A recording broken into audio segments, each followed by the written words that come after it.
पहले के जो समय था उसमें गन्ना, धान, गेहूँ सिर्फ हम 2-3 फसलों पे ही आधारित थे, लेकिन यहाँ पर आके कुछ तोड़ा है। तो इस तरीके से जो योजनाएं हैं वो छोटे छोटे रूप में एक बहुत बड़ा हमारे लिए अर्निंग जो हो रही है वो बहुत ज़्यादा हो रही है। पहले मडवा होता था, वो बाहर बिकता नहीं था, घर ही में रह जाता था, वो पुराना होकर फिर कुछ काम का नहीं रहता था। उस चीज़ को हम बाहर बेचने की कोशिश करते हैं। कोकून का क्राफ्ट इतनी तेज़ी से ग्रो कर रहा है कि 5 महीने के अंदर में महिलाओं की 10,000 रुपये महीना की इनकम होने लगी है। आने वाले समय में ना ये एक बड़ा उद्योग के रूप में उत्तराखंड में उभरेगा।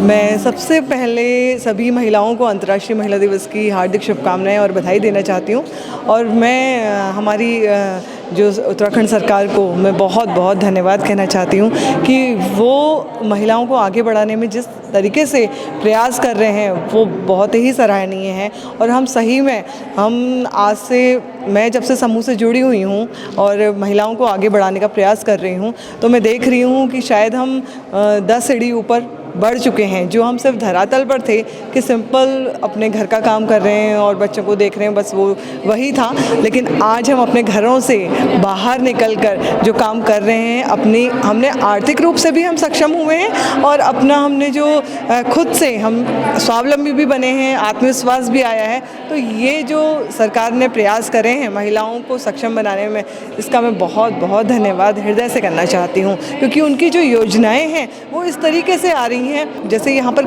महिला किसान का एक प्रोग्राम है, आप लोग देख रहे हैं, तो मैं इसी में कहना चाहूँगी सिर्फ हम लोग पहले के जो समय था उसमें गन्ना, धान, गेहूँ सिर्फ हम 2-3 फसलों पे ही आधारित थे और उसी को हम जो हमारे पूर्वज करते थे, पिता लोग करते थे, हम उसी को आगे बढ़ा रहे थे। लेकिन यहाँ पर आके कुछ तोड़ा है, कुछ वहाँ पर वो जो चीज़ों को तोड़ा गया है उसके लिए हमारे बहुत सारे रास्ते खुले हैं। जैसे कि हम लोग मशरूम पे बढ़ रहे हैं, हम पॉली हाउस की सब्जियों पे बढ़ रहे हैं और भी बहुत सारी चीज़ें हैं। किसान जो बहुत सारे खेत थे कुछ अनाज के लिए छोड़ रहे हैं, तो कुछ तालाब वगैरह बना के उसमें मछलियाँ, तो इस तरीके से जो योजनाएं हैं वो छोटे छोटे रूप में एक बहुत बड़ा हमारे लिए अर्निंग जो हो रही है वो बहुत ज़्यादा हो रही है। तो इसलिए मैं बहुत बहुत धन्यवाद कहूँगी इन सारी योजनाओं के लिए जो हम जिनका लाभ उठा पा रहे हैं। धन्यवाद। मेरा जिला चंपावत, ब्लॉक पार्टी, रीठा साहिब, कुल्याल गाँव की रहने वाली हूँ और हम जो खेती करते हैं, कृषि खेती, मोटे अनाजों में मडवा हो गया, लाल चावल हो गए और सब्जी उत्पादक, और जैसे महिलाओं को सशक्तिकरण बनाना, समूह में भी हम लोग काम करते हैं।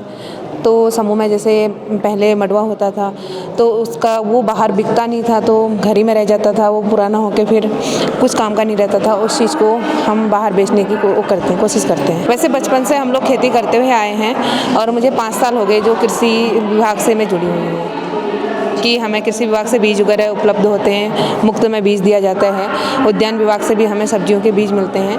तो 5 साल हो गए। मैम, ये हम लोग जो रेशम पे काम कर रहे हैं ना, आपने कपड़ा देखा रेशम का, जैकेट देखी रेशम की और प्रोडक्ट देखी, लेकिन रेशम का जो हम कार्य कर रहे हैं वो भारत के इतिहास में पहली बार हो रहा है। ये समझिए कि उत्तराखंड के लिए एक मील का पत्थर ये साबित होगा।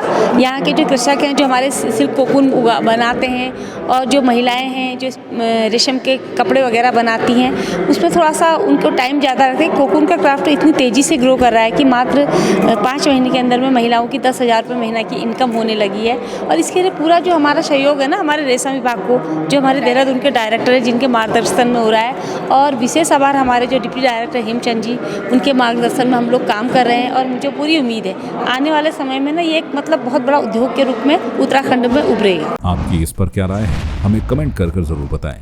इसके साथ ही आप हमारे YouTube चैनल को सब्सक्राइब कीजिए। आप हमें Facebook, Instagram, Twitter पर फॉलो भी कर सकते हैं और संवाद 365 के साथ एक क्लिक में जुड़ने के लिए डाउनलोड कीजिए संवाद 365 ऐप।